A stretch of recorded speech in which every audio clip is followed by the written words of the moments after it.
Hello friends, welcome to my channel. तो आज की इस वीडियो में हम पॉकेट वाली जो प्लाजो पैंट होती है उसकी कटिंग स्टिचिंग सीखेंगे। यहाँ पर मैं आपको प्लाजो पैंट में पॉकेट लगाना बताऊंगी बहुत ही इजी और सिंपल तरीके से। तो इसको बनाने के लिए यहाँ पर मैंने ये कॉटन का फैब्रिक लिया है। हमारे यहाँ ये 2.25 मीटर है। 2.25 मीटर में से हम आराम से किसी भी साइज़ का अपना प्लाजो पैंट बना सकते हैं। तो यहाँ पर मैंने कॉटन फैब्रिक लिया है, 2.25 मीटर है। फैब्रिक को अच्छे से यहाँ पर हम बिछा लेंगे। तो यहाँ पर मैंने कपड़े को डबल फोल्ड करके रखा है और कपड़े की चौड़ाई किस तरह लेनी है उसके लिए आपको अपने थाई का मेजरमेंट चाहिए होगा। जैसे कि यहाँ पर थाई की जो फिटिंग है वो 26 इंच है, उसमें 2 इंच की लूजिंग डालेंगे तो आएगा 28 इंच। 28 को 2 से डिवाइड किया तो हमारे यहाँ पर 14 इंच आया। 14 इंच चौड़ाई लेते हुए हमने यहाँ पर फैब्रिक को डबल फोल्ड करके रखा है। अब इसके बाद लंबाई का निशान लगाएंगे तो 1 इंच निकालते हुए रखना है, क्योंकि 1 इंच चौड़ी ऊपर हम इलास्टिक वाली बेल्ट तैयार करेंगे। तो 1 इंच यहाँ पर निकालते हुए जितनी भी रेडी लेंथ है उसका मार्क करेंगे। तो यहाँ पर 36 इंच मेरे प्लाजो पैंट की तैयार लंबाई है और 3 इंच का नीचे हम एक्स्ट्रा मार्जिन लेंगे। नीचे से फिनिशिंग देने के लिए यहाँ पर मैंने 3 इंच एक्स्ट्रा लिया है। अब दोनों ही निशान को यहाँ पर हम बिल्कुल स्ट्रेट लाइन ड्रॉ कर लेंगे। इसके बाद आसन की लंबाई का लगाएंगे तो उसके लिए हिप की फिटिंग का 4th पार्ट लेंगे और उसमें 2.5 इंच की लूजिंग ऐड करेंगे।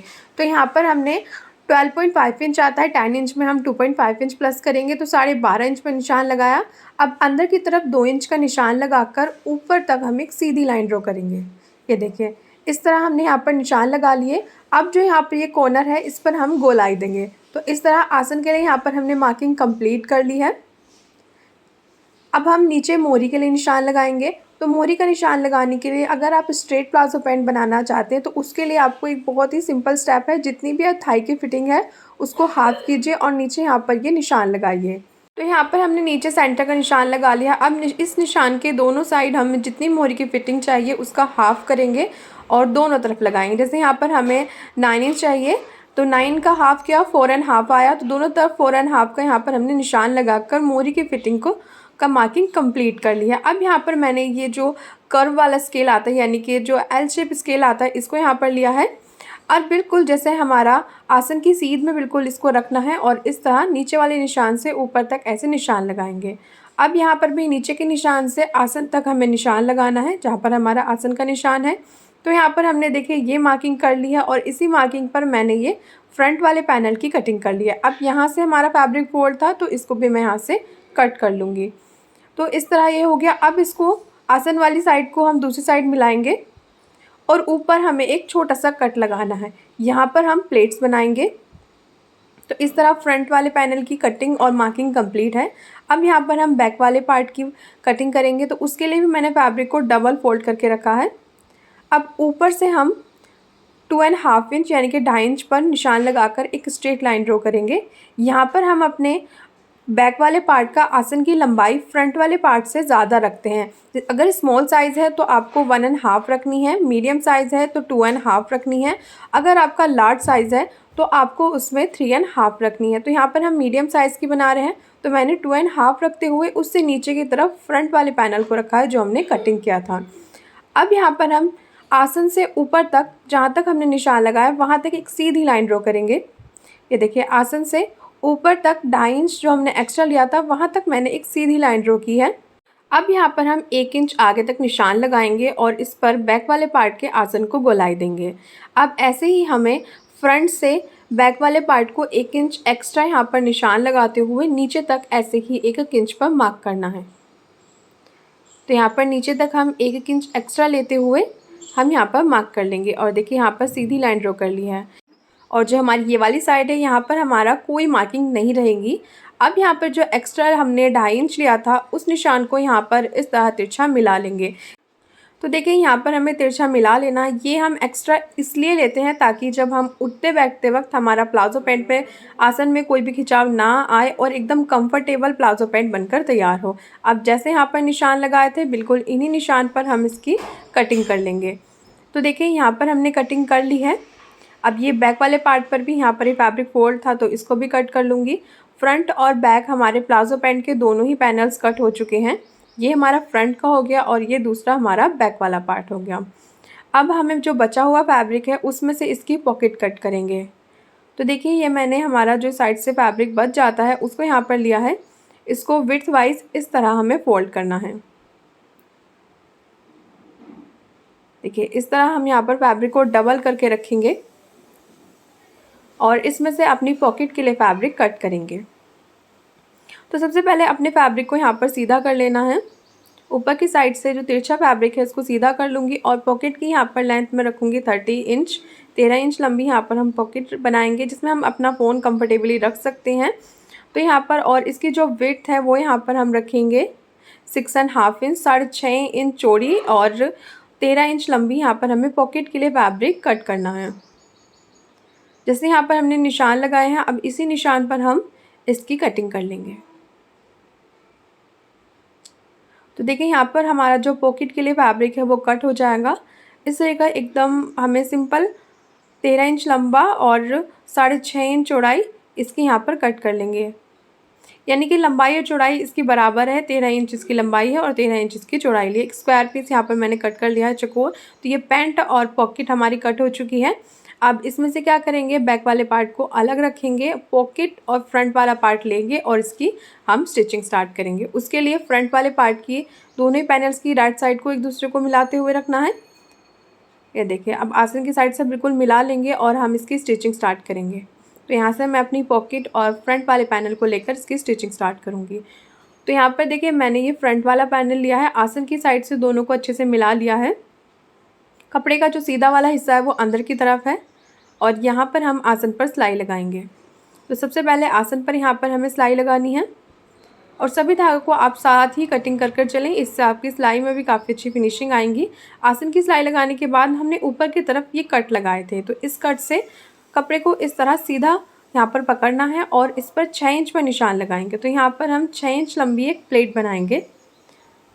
ये देखें यहाँ पर हमने कपड़े को सीधा किया और 6 इंच लंबा निशान लगाया और इस तरह ऊपर से 1 इंच लेते हुए यहाँ पर हम सिलाई लगा लेंगे। जिस तरह हम अपने ब्लाउज़ में प्लेट्स बनाते हैं बिल्कुल इसी तरीके से यहाँ पर ऊपर से चौड़ी और नीचे लाकर हम इसको बिल्कुल बारीक कर देते हैं। तो इसी तरह दूसरी साइड भी 6 इंच का निशान लगाएंगे और यहाँ पर भी हम बिल्कुल ऐसे ही सिलाई लगाकर यहाँ पर 2 प्लेट्स बना लेंगे। तो देखिए मैंने फ्रंट के दोनों ही पार्ट पर प्लेट्स बना ली हैं। अब हमें क्या करना है, इसकी पॉकेट तैयार करेंगे। तो पॉकेट हम राइट साइड पर लगाएंगे। तो यहाँ पर मैं ये पॉकेट का फैब्रिक ले लूँगी। पॉकेट के फैब्रिक को और अपने ट्राउज़र के फैब्रिक को दोनों को एक दूसरे के ऊपर रखेंगे और ऊपर से 2 इंच पर एक निशान लगाएंगे यहाँ से। अब इस निशान से नीचे हम उतना निशान लगाएंगे जितना कि हमें स्पेस अपनी पॉकेट का ओपन चाहिए। देखिए जहाँ से हम इसमें हाथ डालेंगे बिल्कुल उतना ही। तो यहाँ पर मैंने 6 इंच का निशान लगाकर अब जिस तरह मैंने इस पर निशान लगाया है अब ऐसे ही मैं इस पर सिलाई लगाऊंगी। अंदर की तरफ दोनों साइड मैंने ये आधा इंच का निशान लगाया और दोनों को एक सीधी लाइन से मिला लिया। अब बिल्कुल इस तरह मैंने यहाँ पर सिलाई लगाई। अब इसके दोनों कॉर्नर्स पर हमें कट लगाने हैं। कट आप थोड़ा सा ध्यान से लगाएं ताकि आपकी जो सिलाई है वो ना कट जाए, उसका ध्यान रखना है। तो यहाँ पर मैंने दोनों साइड कट लगाए और इस पॉकेट को पीछे की तरफ इस तरह पलट लेंगे। ये देखिए कॉर्नर्स को बाहर की साइड निकालते हुए पॉकेट वाला फैब्रिक हमारा पीछे की तरफ हो गया। अब इस पर हमें एक फिनिशिंग की सिलाई लगानी है। तो यहाँ पर हम फिनिशिंग यानी कि किनारे वाली जो सिलाई होती है वो यहाँ पर हम लगाएंगे और इस तरह बहुत ही ईजिली हमारी पॉकेट बनकर तैयार हो जाएंगी। तो आप इस तरह ज़रूर ट्राई कीजिएगा अपने ट्राउज़र पैंट में या प्लाजो पैंट में पॉकेट लगाना। तो देखिए इस तरह यहाँ पर हमने सिलाई लगा ली। अब पीछे की तरफ हमारा पॉकेट का फैब्रिक ही कुछ इस तरह है। अब इसको यहाँ पर डबल करेंगे, इस तरह हम यहाँ पर फोल्ड करेंगे और ऊपर की साइड अपने प्लाजो पैंट पर रखते हुए एक सिलाई लगा लेंगे। यहाँ पर देखिए इस तरह हम सिलाई लगाकर इसको यहाँ पर जॉइंट कर देंगे। ऊपर तो हमने सिलाई लगा ली, अब नीचे की साइड से ये ओपन है तो यहाँ से भी हम इसको स्टिच कर लेंगे। यहाँ पर भी हम इस पर सिलाई लगाएंगे। तो इस तरह हमने ऊपर और नीचे की तरफ पॉकेट पर सिलाई लगा ली। अब यहाँ से जो ओपन है वो जब हम बैक वाला पार्ट अटैच करेंगे तो वो तब यहाँ पर स्टिच होकर बंद हो जाएगा और उतना ही पार्ट ओपन रहेगा जितना कि हमें ओपन चाहिए। अब मैंने ये बैक वाला पार्ट लिया है, इसके भी जो राइट साइड है वो अंदर की तरफ है और इसके आसन पर यहाँ पर हम सिलाई लगाएंगे जैसे कि हमने फ्रंट वाले पार्ट पर लगाया था। तो यहाँ पर बैक वाले पार्ट पर हमने सिंपल आसन पर सिलाई लगा ली है। अब ये देखिए ये हमारा फ्रंट वाला पार्ट है। पॉकेट यहाँ पर हमने इस पर बना ली है। पॉकेट बनाने के बाद हमने बैक वाला जो पार्ट था उस पर भी आसन की सिलाई लगाई। दोनों को एक दूसरे के ऊपर रखेंगे। ये देखिए फ्रंट वाले के ऊपर बैक वाले को रख रही हूँ पार्ट को अपने प्लाजो पैंट के, और ये देखिए साइड से बिल्कुल बराबर मिलाऊंगी। इस तरह एकदम बराबर मिलाते हुए रखेंगे और ऊपर से नीचे तक हम सिलाई लगाएंगे। और जब हम सिलाई लगाएंगे हमें इस बात का ध्यान रखना है कि जो ये सीधा वाला हिस्सा है ये सिलाई में नहीं आना चाहिए, वरना हमारी पॉकेट बंद हो जाएंगी। तो देखिए यहाँ पर मैंने सिलाई लगा ली है और इस तरह यहाँ पर हमारी पॉकेट भी एकदम तैयार है। अब हमें क्या करना है, जो ये सिलाई लगाई है इसका जो मार्जिन है उसको पीछे वाले पार्ट की तरफ रखेंगे और इस पर एक फिनिशिंग की सिलाई यहाँ पर हम लगा लेंगे। तो देखिए मैंने पीछे के वाले पार्ट की तरफ सारे मार्जिन को रखा है और इस पर यहाँ पर हम फिनिशिंग यानी कि जो किनारी वाली सिलाई होती है उसको यहाँ पर हम लगा लेंगे। तो नीचे से ऊपर तक यहाँ पर मैंने इस पर ये सिलाई लगा ली है। ये देखिए इस तरह एकदम फिनिशिंग के साथ हमें सिलाई लगानी है। तो एक साइड यहाँ पर हमने सिलाई लगा ली है। अब नीचे की तरफ हमने 3 इंच एक्स्ट्रा लिया था मोहरी को फिनिशिंग देने के लिए, तो इसको भी हम इस तरह फोल्ड करेंगे और आधा इंच हम अंदर की तरफ फोल्ड करते हुए इस पर हम सिलाई लगा लेंगे। तो देखिए यहाँ पर मैंने इस पर सिलाई लगा ली है और नीचे की तरफ से भी हमने अपने प्लाजो पैंट को फिनिशिंग दे दी है। अब यहाँ पर हमारा एक पार्ट तो तैयार है। अब दूसरे वाले पार्ट को भी हम बिल्कुल इसी तरीके से पहले सीधा पकड़कर हम एक सिलाई लगाएंगे। देखिए इस तरह दोनों को मिलाकर यहाँ पर हम सीधा पकड़ेंगे और उसके बाद फिनिशिंग की सिलाई लगाएंगे। जिस तरीके से हमने अपना एक पार्ट तैयार किया है बिल्कुल उसी तरीके से हम पहले सीधी सिलाई लगाएंगे, उसके ऊपर फिनिशिंग की सिलाई लगानी है एंड लास्ट में हम नीचे से फिनिशिंग देंगे जो 3 इंच हमने एक्स्ट्रा लिया है। तो देखिए यहाँ पर मैंने इस पर दोनों साइड जो है फिनिशिंग की सिलाई लगा लिया और नीचे की तरफ से भी मोहरी को फिनिशिंग दे दी है। अब यहाँ पर मैंने ये गोटा और ये गोटा पत्ती लेस ली है। अब इससे थोड़ा सा यहाँ पर मैं डिज़ाइनिंग करूँगी। तो देखिए सबसे पहले मैं नीचे से 1 इंच छोड़ते हुए मैंने यहाँ पर गोटे को रखा और इसकी एक लाइन कर ली। अब 1 इंच की दूरी से मैंने सेम ऐसे ही एक और लाइन की। अब यहाँ पर मैंने समोसा लेस ली है, इसको यहाँ पर लगाऊंगी। 2 सिंपल गोटे की लाइन करने के बाद यहाँ पर मैंने ये समोसा लेस का इस्तेमाल किया है, इसको भी यहाँ पर मैंने लगा लिया है। अब ऊपर की तरफ सेम ऐसे ही सिंपल गोटे की लाइनिंग कर लेंगे। तो देखिए यहाँ पर हमारे डिज़ाइन बनकर तैयार है और साथ ही इस पर हम फिटिंग की सिलाई लगा लेंगे। अब यहाँ पर हम मोहरी की फिटिंग के लिए मैंने यहाँ पर करीब 7 इंच लिया है और फिटिंग का निशान लगा लिया है। अब इसी निशान पर मैं यहाँ पर फिटिंग की सिलाई लगा लूँगी। देखिए जैसे निशान था बिल्कुल उसी पर मैंने यहाँ पर सिलाई लगा ली है और इस तरह फिटिंग की सिलाई लग चुकी है। अब हमें क्या करना है, नीचे की साइड से ही कंप्लीट तैयार है, अब सिर्फ ऊपर की साइड से हम इसको तैयार करेंगे। तो यहाँ पर इलास्टिक बेल्ट बनाने के लिए मैंने ये फैब्रिक की बेल्ट कट की है। ये डबल है तो इसकी लेंथ 4 इंच है और डबल जैसे कि मैंने बताया तो डबल होने के बाद इसकी जो विड्थ है वो 24 इंच है। दोनों साइड से मैंने इसको स्टिच कर लिया है। अब हमें क्या करना है, इसको ट्राउज़र पैंट के ऊपर देखिए अंदर की तरफ इस तरह डालेंगे। इस तरीके से यहाँ पर हमें इसे डालना है और ऐसे ही गोलाई में सिलाई लगा लेनी है। यहाँ से बराबर मिलाकर गोलाई में सिलाई लगाएंगे। तो देखिए यहाँ पर हमने सिलाई लगा ली है। अब इसको क्या करना है, सबसे पहले मैं इसको सीधा कर लूँगी ताकि आपको अच्छे से समझ आ जाए। तो यहाँ पर हमने इसको सीधा कर लिया। अब सीधा करने के बाद यहाँ पर हम इस पर इलास्टिक अटैच करेंगे। तो यहाँ पर मैंने ये इलास्टिक ली है। ये किस तरह ली जाती है उसका तरीका ये है, जितनी भी कमर की फिटिंग हो उसमें आपको 4 इंच माइनस करना है। जैसे कि यहाँ पर 32 थी, मैंने 4 इंच माइनस के 28 आई। इसके दोनों पॉइंट्स को यहाँ पर मैं स्टिच कर लूँगी। तो यहाँ पर स्टिच कर लिए हैं। अब इसको यहाँ पर इस तरह डालेंगे, इस तरह डालकर फैब्रिक से कवर करेंगे और बिल्कुल इलास्टिक के बराबर बराबर यहाँ पर कपड़े पर सिलाई लगा लेंगे और एक सिलाई हम इस पर सेंटर की लगाएंगे। तो देखिए यहाँ पर मैंने ये इलास्टिक वाली बेल्ट भी तैयार कर ली है।